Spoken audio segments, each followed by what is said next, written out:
Welcome everyone to our sponsor showcase. I'm Ruth Abbey, President of Zero Waste USA, and I hope you all are enjoying the conference so far. First of all, we want to thank all of our partners and sponsors, without whom this conference would not be possible.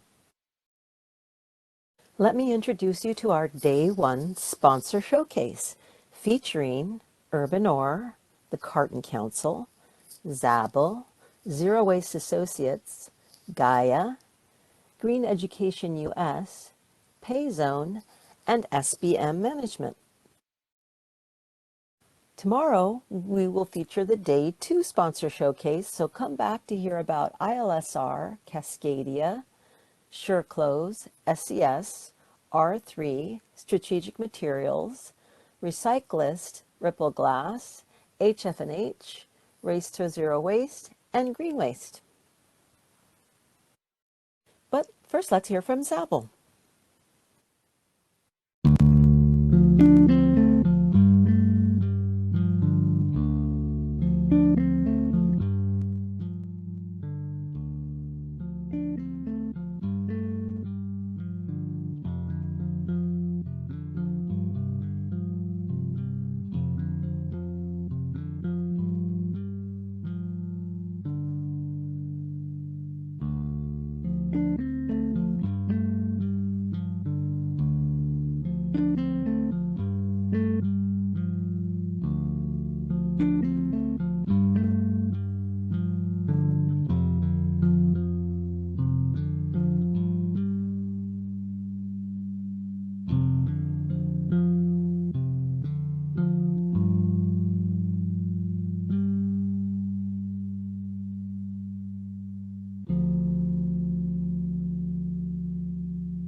You can hear more from Zabel this afternoon. Nick Balachandran will be speaking on the panel entitled How Data Visibility Drives Innovation. That will be in the next.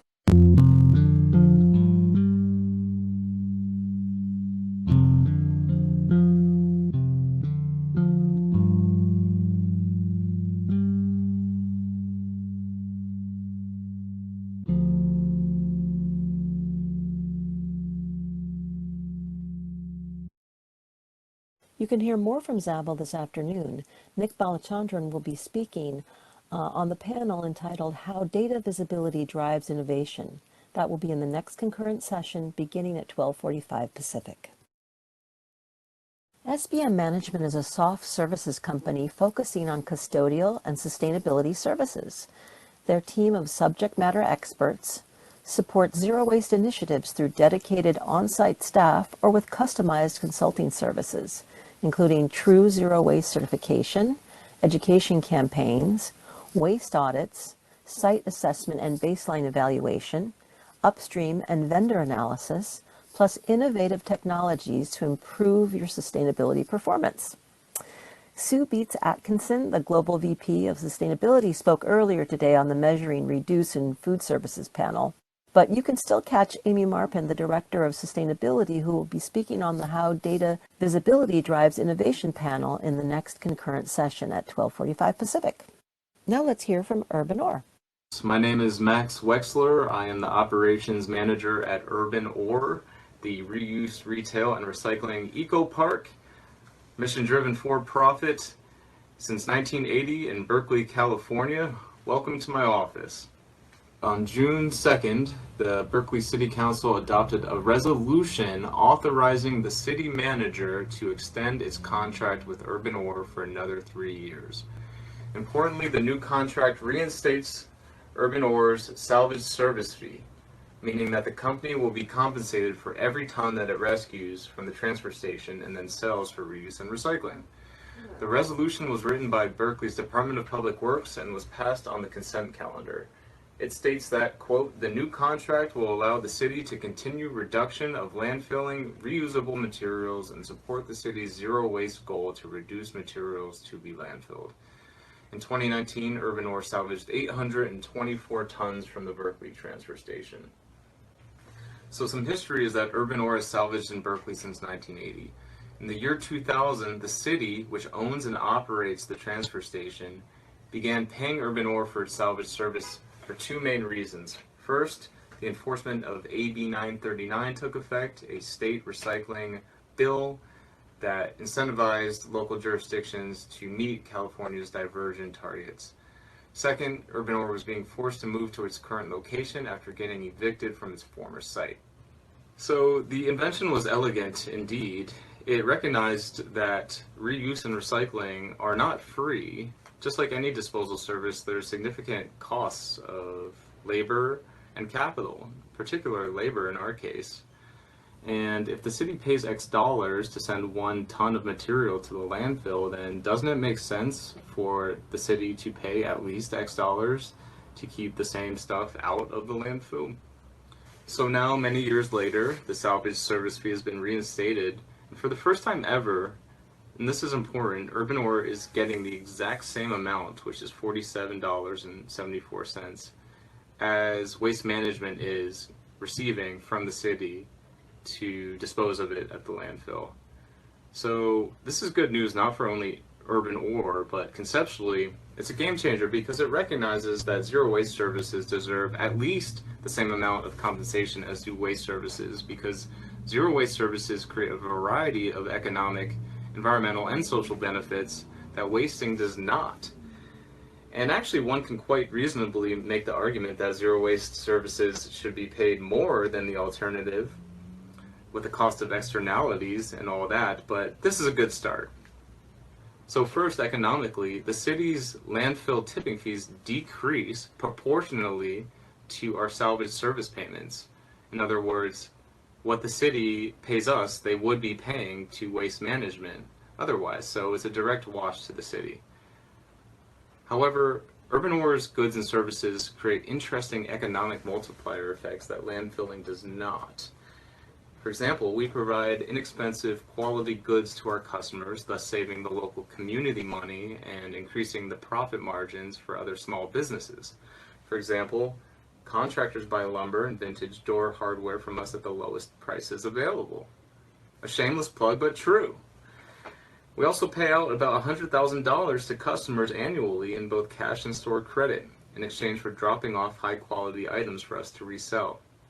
This process recirculates money and goods through the local economy, and little is exported. So, furthermore, as a for-profit business, in 2018 we paid $240,000 in sales tax, $116,000 in property tax, and $456,000 in employer taxes.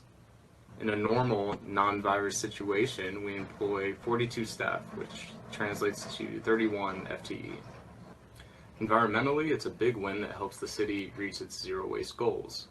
In addition to the resources that we salvage at the transfer station, we deal with thousands more tons of materials that are dropped off on our site annually.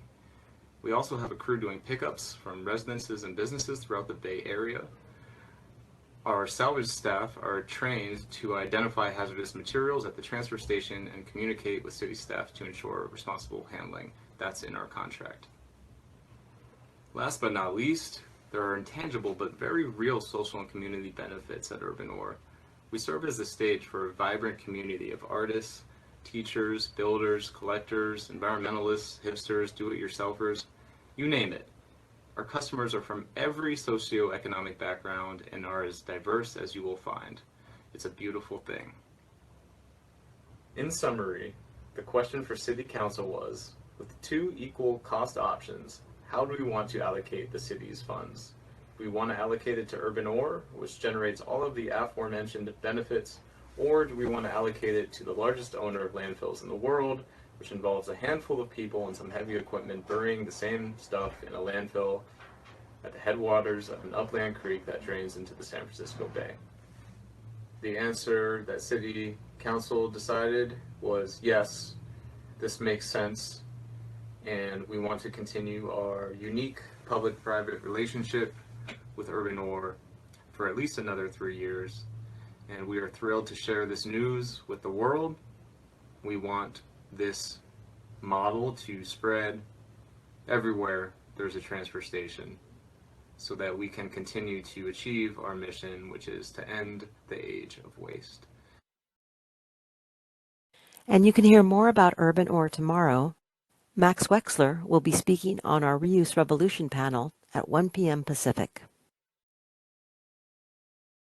Zero Waste Associates is the DBA partnership of Richard Anthony Associates, Gary Lisson Associates, and Abby and Associates. Zero Waste Associates has developed or contributed to more zero waste community plans produced in the United States than any other individual or business. Their collective experience spans the globe, ranging from California to Hong Kong, Austin to East Anglia, UK. Join Zero Waste Associates in the Zero Waste International Alliance breakout room during our happy hour this afternoon. Now let's hear from Gaia. We can't go back to normal. This pandemic has only made environmental crises, systemic racism, and economic inequality even more glaring. And these intersecting crises disproportionately affect low-income, Black, Indigenous, and people of color all over the world. Unfortunately, even though change is inevitable, justice is not. But we know what a just transition can look like. We need to make sure that everyone has access to clean streets, air, and water. We need cultural and systemic shifts towards sustainability and respect for the Earth's resources. We need to disrupt and rethink our extractive supply chains and systems of production, consumption, and disposal. And we need to hold decision makers and polluters accountable for the environmental destruction and inequality that these systems create.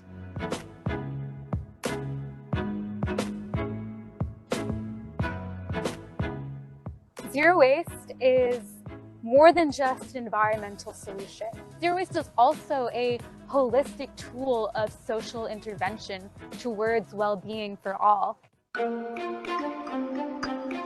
The Zero Waste Master Plan draws upon the collective expertise of the diverse organizations in the Gaia Global Network and roots zero waste in economic and social and environmental justice. It aims to equip activists and organizers with an advocacy tool to present to local decision makers and allows them to understand what we mean by zero waste and how to make a zero waste plan and what common sense implementation options are available to them. I think that right now we have a city that's addicted to burning and burying. That's all they've known for the last 30 years. Pick up waste, give it to the incinerator, let them deal with it. We are challenging that and thinking about what to do with waste other than just burning it.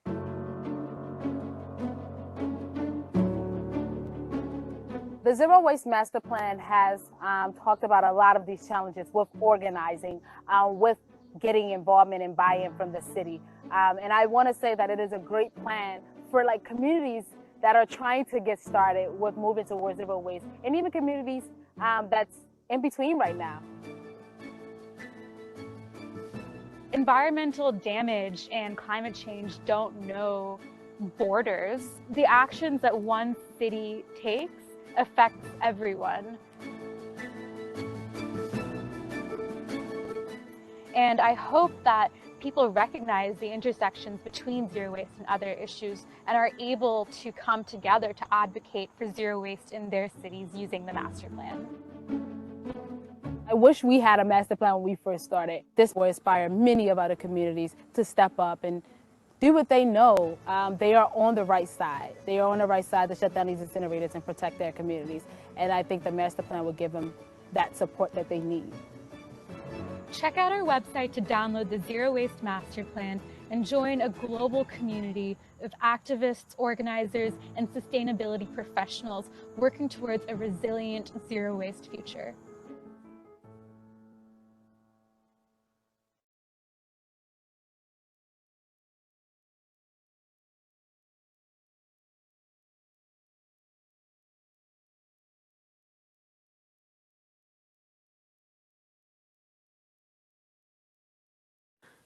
Join Gaia tomorrow.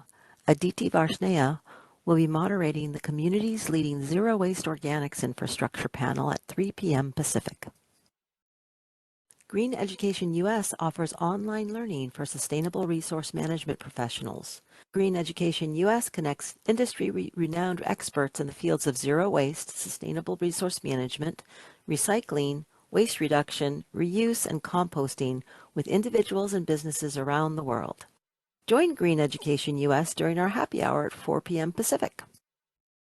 Payzone Systems is a merchant service provider of Elevon.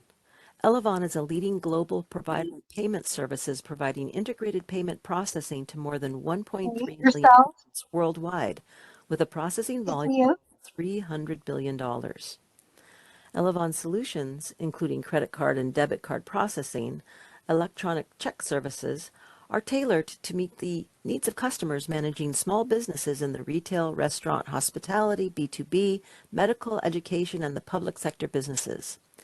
Elevon is a wholly owned subsidiary of U.S. Bank, the fifth largest commercial bank in the United States.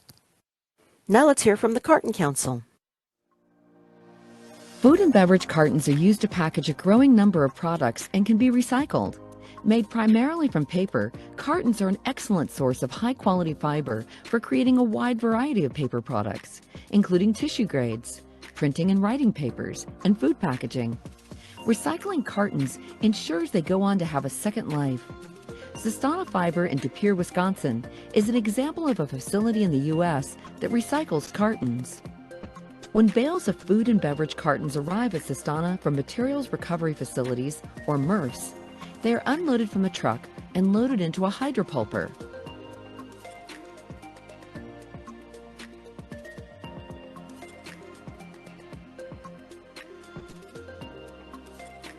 Bales of cartons. Sistana sustainably manufactures recycled fibers from food and beverage cartons.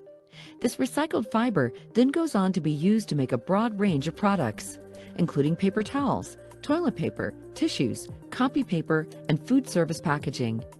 These bales are ready for the first step in the process. The hydropulper, which is similar to a giant blender, plays a key role in the carton recycling process. Cartons are a multi-layer package made primarily of paper with polyethylene, plastic, and aluminum layers. The cartons are mixed with water and spun together for about 25 minutes, breaking the cartons down and separating the fiber from the poly and polyaluminum. Fiber materials. The hydropulper breaks down the layers and separates the fiber from the non-fiber. This is the first step in extracting the high-quality fiber contained in the carton. Non-fiber materials. During the hydropulping process, the polyethylene and aluminum layers are separated from the fiber, as seen with this plastic lining. This is also the point where short fibers that can go on to have other uses are separated out. The separated fiber material now goes through a cleaning process to remove impurities like ink, adhesives, or any remaining non-fiber material. Aerial overview. The cleaning stage includes 4 steps to remove any adhesives, ink, and any non-fiber materials, as well as a thorough washing and bleaching. Here you can see an overview of these stages, which include the fine screens, centrifuge cleaners, flotation cell, and bleaching.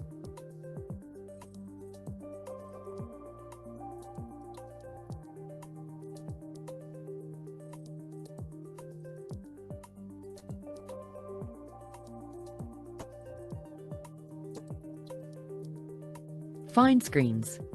First, the fiber passes through a series of screens that have slot sizes barely wider than a strand of hair. This step eliminates approximately 95% of any existing non-fiber materials. Centrifuge cleaners. Next, the fiber mix goes through a series of cleaners to further remove any remaining non-fiber materials to ensure the highest quality.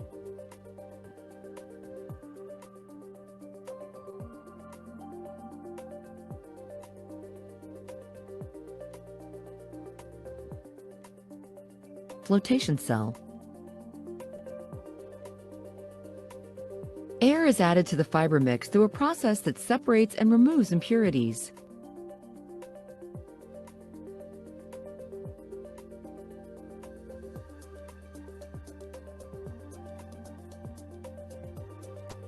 Bleaching. The last step is bleaching, which serves to whiten the fiber.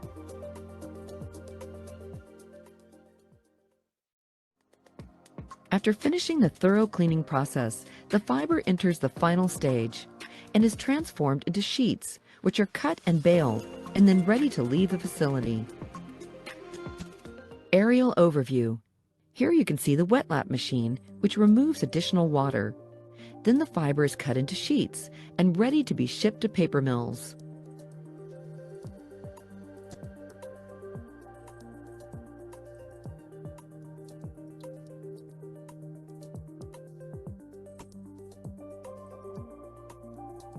Wet lap machine. The fiber is first sent through the wet lap machine, where mesh wires are used to reduce the water content.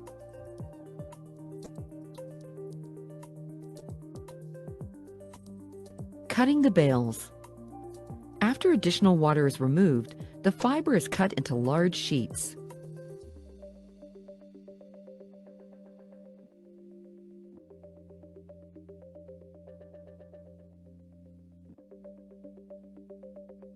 Bales of sheets. The large sheets are baled and then ready to leave the facility. Their next stop will be a paper mill, where their second life will begin. The control tower is where the operations are managed. Here, all the processes are monitored, necessary adjustments are made, and the recycled fibers are tested for quality and consistency. The bales of recycled fiber are shipped to paper mills, where they are made into new products like paper towels, toilet paper, tissues, office and writing paper, and food-grade packaging. Recycled fiber bales. Recycled food and beverage cartons provide an important and excellent source of fiber for paper mills. Sistana's recycled fiber can be efficiently shipped across the country, as well as to several paper mills located near the Fox River, to create new recycled paper products. Being mindful stewards of the environment is key throughout the carton recycling process. Sistana aims to create a closed-loop fiber future, which includes responsible manufacturing and striving towards zero waste. Water conservation.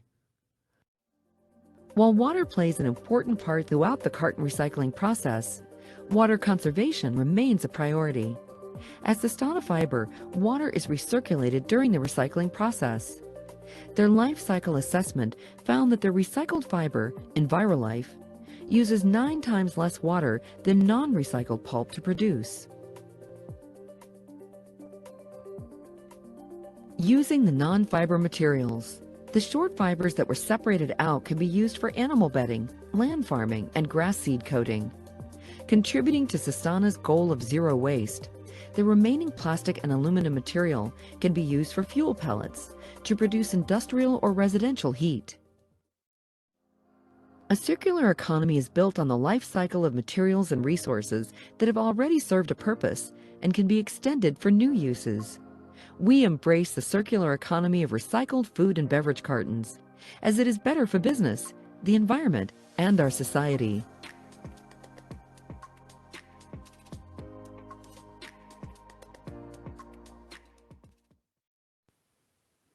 Thank you for joining us for our sponsor showcase.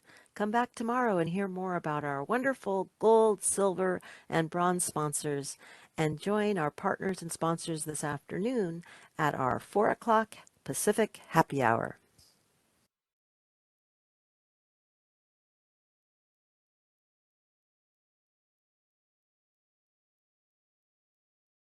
All right. Well, thank you everybody for coming to our sponsor showcase. I see we have some sponsors here in the participants list. If any of you would like to raise your hand, I see Recyclist, and I see Zappel. If you want to raise your hand, Chris could elevate you to the stage and we could talk a little bit about what's going on. I do want to share, Chris, give me a chance to share the slide that has the information on, on the happy hour. You want to let me share there, Chris? Oh, there we go. You guys see that all right? All right, so this afternoon, we're going to have 4 or more breakout rooms for informal sharing. You know, you've done a lot of sitting tight and chatting and, you probably have a lot of discussion you want to burst out, and you are welcome to come to the breakout rooms. They'll be hosted by Zero Waste USA, the Zero Waste International Alliance and Zero Waste Associates. Green Education US will have a breakout room, and Northern California Recycling Association. And we'll invite our other sponsors who want to stick around and come into one of our breakout rooms so you can talk a little bit more about them and their ideas in more detail. So we're pretty excited about the opportunity. And as you can see, you probably learned a lot more about cartons than you might have thought. and we're really happy to have all of our partners and sponsors share with us about about their work. So I just wanted to give them an opportunity. Did anybody want to raise their hand and chime in?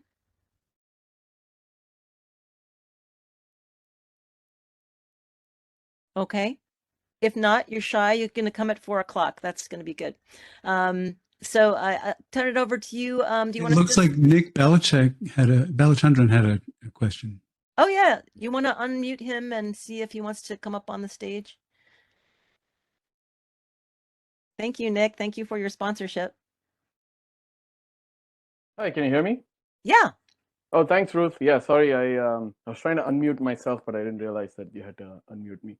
Can I just say like a few words or? Yeah, please do. And then I did invite everybody to your session that's at 12:45. Okay, perfect. Yeah, it's in a couple minutes, or it's in a few minutes. So yeah, thanks again. We're really excited to be here and participate in at this conference. Really, again, excited to be speaking about our work in the next session. And I'll talk a little bit about Zabel there. So if you guys can, have the time to attend the next session, I'll be talking about our work. But honestly, the only thing I wanted to share is the recent information that we were selected by the EPA on a couple of different awards to help improve the recycling infrastructure with our technology. So we're really excited that we're sort of, we're able to help at this broader scale, and with the expertise and the help from you guys. Being connected in this ecosystem has been really helpful for the last 5 years. So thank you so much again for having me involved in all of the multiple different sessions and the conferences. So, just wanted to give you guys a shout out. Awesome. I think we have one more minute. If Linnea at Recyclist or Jill at Green Education want to pipe in and just say hello, you want to raise your hand?